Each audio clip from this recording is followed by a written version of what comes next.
BA part third में money banking और public finance के फर्स्ट पेपर में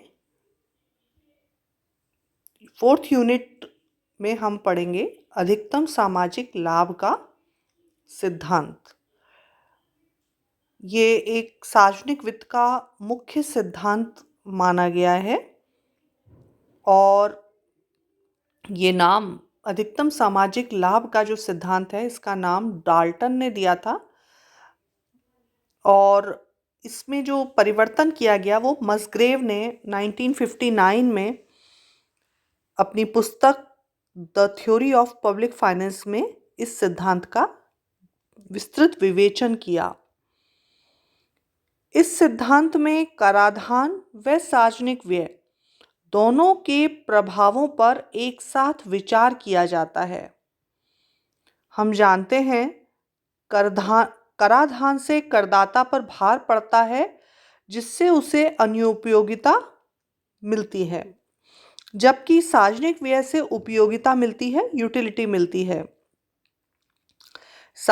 अधिकतम सामाजिक लाभ के सिद्धांत में इस बात का प्रयास किया जाता है कि खर्चों और करों को इस प्रकार व्यवस्थित किया जाए कि करों की सीमांत अनुपयोगिता खर्चों की सीमांत उपयोगिता के समान हो जाए। क्लियर? करों की सीमांत अनुपयोगिता खर्चों की सीमांत उपयोगिता के बराबर हो जाए। संतुलन की स्थिति जो होती है उसे अपन साम्य कहते हैं। ठीक है, यह अधिकतम सामाजिक लाभ की स्थिति होती है। दरअसल सामाजिक लाभ के सिद्धांत में हम ये मानते हैं कि जो उत्पादक व्यय है, व्यय भी कई तरह के होते हैं। जब सरकार खर्चा करती है तो कई तरह के व्यय होते हैं। तो उत्पादक व्यय की ऐसा होना चाहिए जिससे आर्थिक कल्याण में वृद्धि हो। अनुत्पादक व्यय नहीं होना चाहिए, उत्पादक व्यय होना चाहिए। अब एक इसमें एग्जाम्पल देंगे कि जैसे शराब पर अगर खर्च किया जाता है तो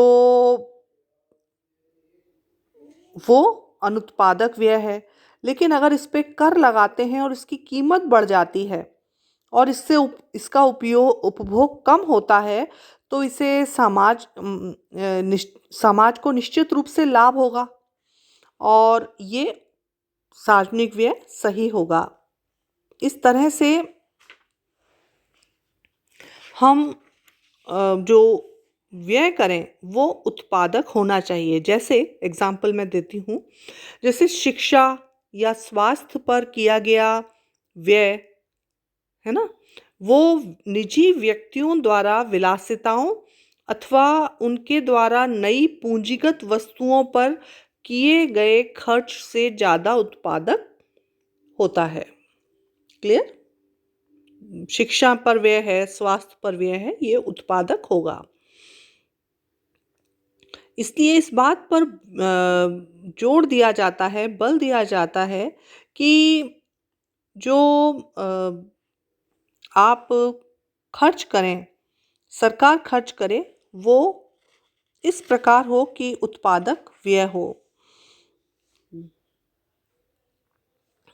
लेकिन एक इम्पॉर्टेंट बात आती है कि समाज में बहुत सारे व्यक्ति होते हैं और उनमें काफ़ी असमानता पाई जाती है ना। आय की असमानता होती है और दूसरी तरह की असमानताएं होती हैं।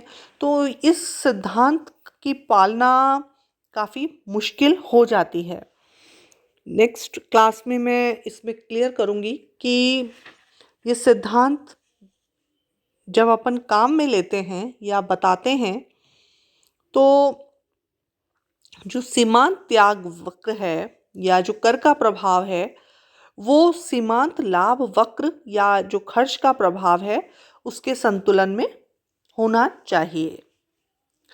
अब ये माना जाता है कि सार्वजनिक वित्त की सर्वश्रेष्ठ अवस्था या व्यवस्था वह होती है जिसमें क्रियाओं से अधिकतम सामाजिक लाभ प्राप्त हो। ये एक इम्पॉर्टेंट बात है कि जो भी सरकार करे, कर लगाए या व्यय करे, उससे अधिकतम सामाजिक लाभ प्राप्त हो। ये इसका सिद्धांत होता है मेनली।